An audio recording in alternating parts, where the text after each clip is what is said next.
All right, let's talk about the hot honey craze. You've seen it drizzled on everything, right? From pizzas to brunch, it's everywhere. Well, guess what? Today, we're gonna make an absolutely incredible version ourselves. And get this, it only takes 5 minutes. Seriously, let's jump right in. So, are you ready for a major flavor upgrade? And yes, I'm gonna keep saying it. It really truly takes just 5 minutes of your time.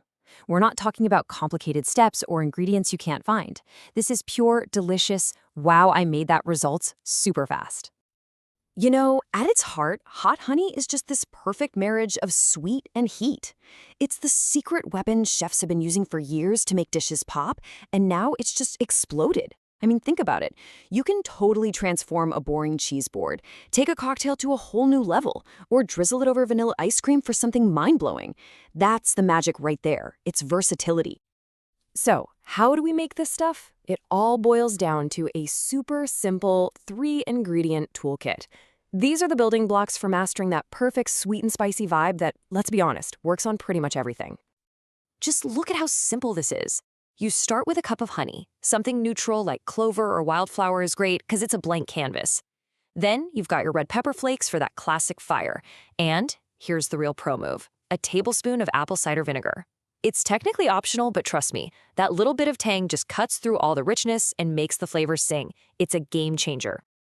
And this is where you really get to have fun with it. You're in total control of the heat. For that classic, straightforward kick, just stick with the crushed red pepper flakes. Easy. Want something a little brighter, a little more grassy?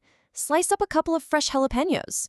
Or, if you're like me and you love some serious fire, a habanero brings this intense, almost fruity heat to the party. It's all about making it exactly how you like it. Okay, let's get to the actual process. We're calling this the 5-minute infusion because, well, it's just unbelievably quick. This is where all the magic happens and those separate ingredients become one amazing thing. 5, that's the number. 5 minutes on the stove. The rest is just letting all those delicious flavors get to know each other. I'm telling you, this has to be one of the highest reward, lowest effort recipes on the planet. So here's the whole process laid out.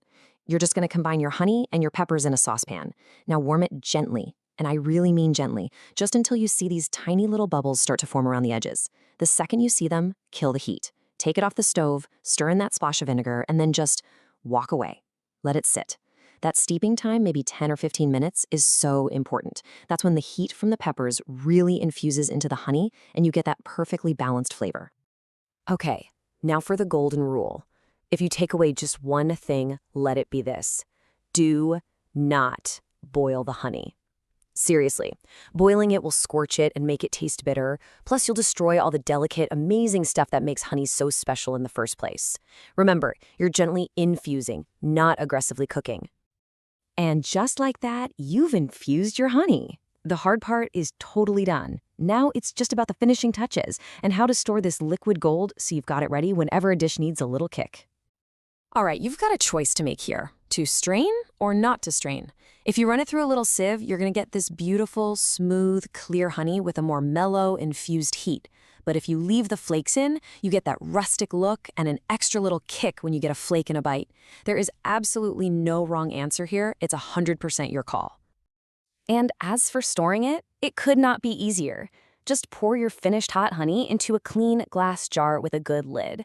You don't even have to refrigerate it. Just stick it in a cool, dry spot, like your pantry. It'll last for months.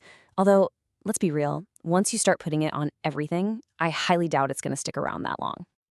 And there you have it. Just like that, you're done. In about the time it took to go through this, you've learned everything you need to know to completely master homemade hot honey. You officially have a new secret weapon in your kitchen. So the only question left is, what are you gonna transform first? That leftover pizza? Some crispy fried chicken? Maybe your morning yogurt or a bowl of oatmeal?